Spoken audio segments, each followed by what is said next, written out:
Hi guys, I am Mama Bear to Many. I am mom to 15. This is little number 15 right here.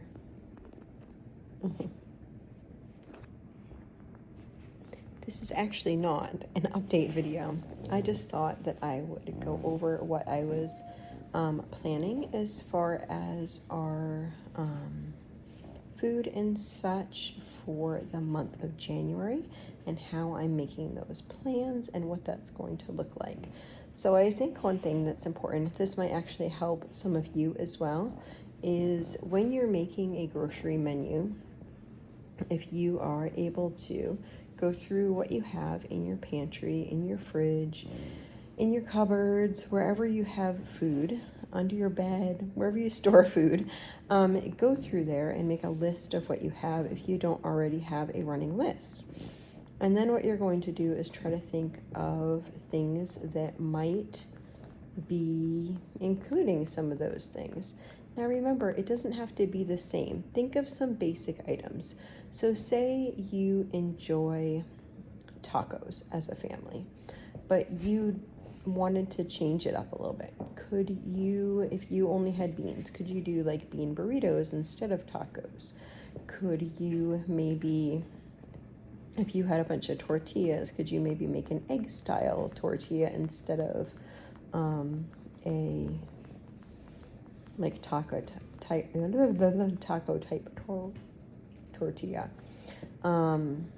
Just think of some simple basic things. So tacos, chili, pasta dishes, so many of those. Stir fries can be such a variation of different things.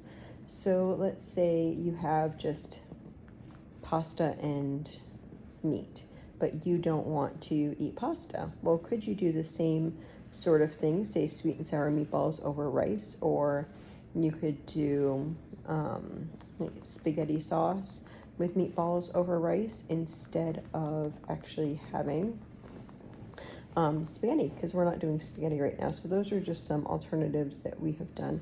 Another thing is pretty much any type of meat with any type of sauce over rice is great.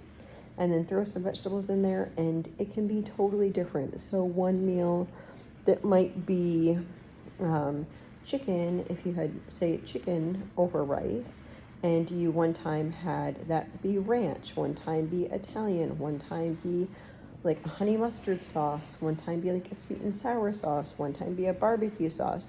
All those meals are like the same type of thing.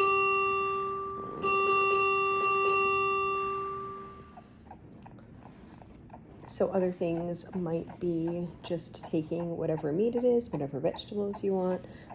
You can buy just whatever veggies that you want, or take and throw all your leftover veggies and make that into a stir fry or a soup, and those are all low-cost meals. It doesn't have to be some fancy recipe, just throw a couple ingredients together and it can make a delicious meal, and you can just change it up just a little bit to make a delicious meal. So some things I'm thinking about making for the month of January. I'm thinking what I have a lot of. I know as far as canned foods, some things that I would like to use up would be, I have a bunch of cabbage that I know I want to use up. I have those celery. Remember we canned all those celeries, so that's something that I want to use up. I have a bunch of the sausage patties we can use up. Those are kind of easy. Some of the meats we can use up, but I'll probably start off with freezer meats before I use the canned meats, just so we can dwindle down some of our freezer spaces. Can you hear them? So that will be our plan. But you don't have to, something to be delicious does not have to be, it can taste gourmet, and it can be really simple all in one. Like if you take a potato and put things on top of it, that can be a great meal. Same with sweet potatoes. You can do like sweet potatoes and put chili and cheese on top. You could take sweet potatoes and put meatballs and cheese. That's really yummy, instead of doing like rolls and bread and whatever. It's also kind of a cheap, healthy alternative. So those are all options. You could do whatever over rice if that's what you're doing. We're trying to do one ingredient foods. So we don't want pasta, even though there's other ingredients. It also has gluten in it, and it also is higher in carb. So we're trying to avoid that. You can get gluten-free pasta, but then gluten-free pasta is higher in carb than low carb type pasta. So we're just trying to figure out what's best. We haven't been eating a lot of pasta for the past about year and a half, but we have had some. But there is some that needs to be used up in our pantry. So we probably will. So we'll probably bring some of that back to the Wells house so that we can use that. So we have, I think it's like red lentil pasta and chickpea pasta still there. There's also lots of various cans of things that we're going to bring back, and I'm just going to figure out how to incorporate it.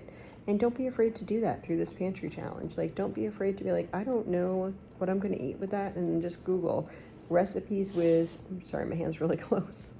Recipes with this ingredient and see what you can find and get creative.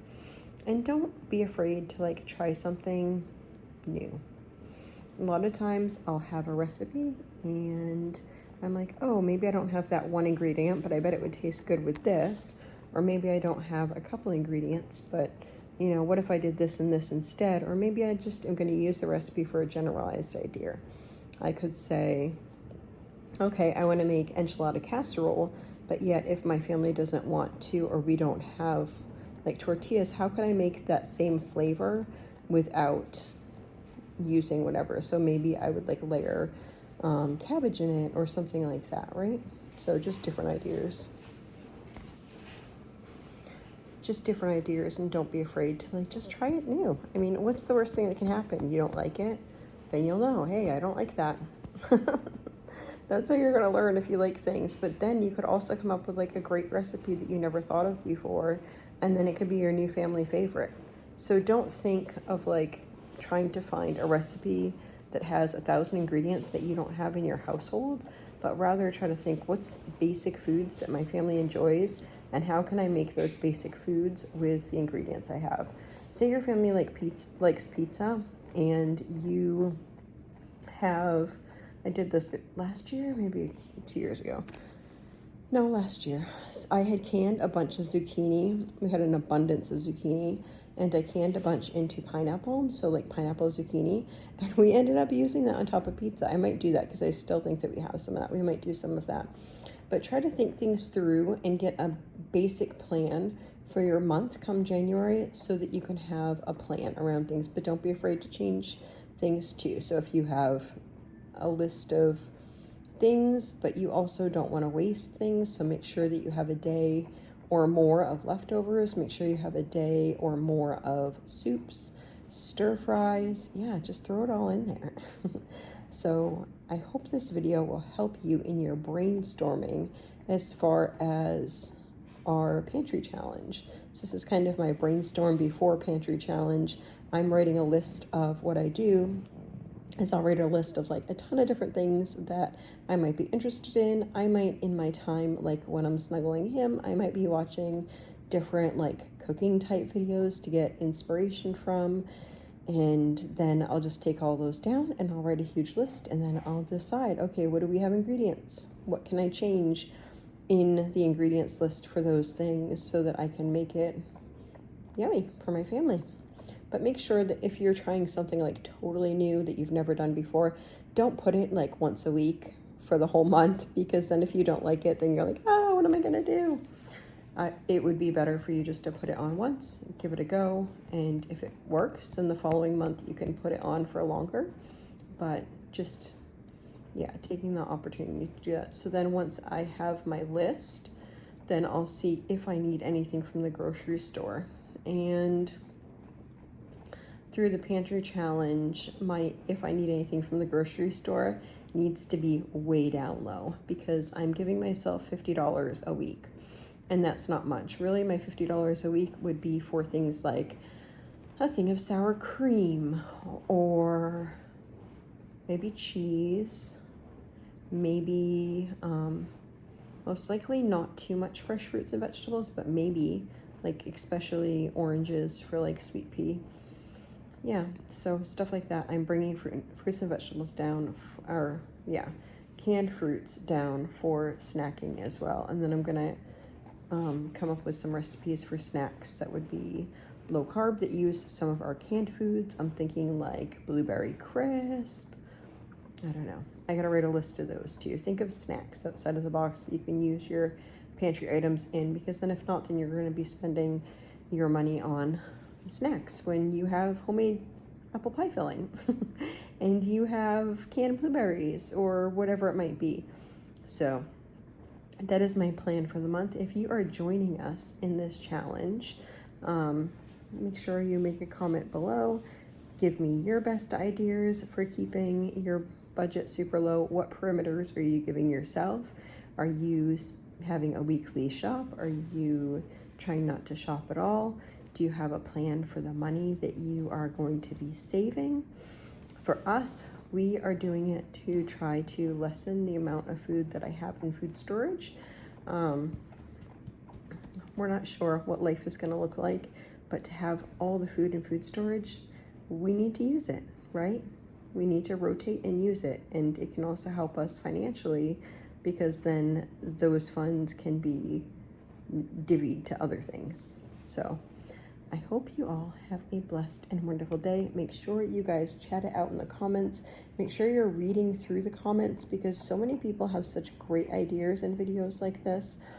And I love reading through the comments so I can pick up tips and tricks. So I encourage you to do the same, and make sure you put your own comments down there if you have any, as far as the challenge goes. So we hope you have a blessed and wonderful day.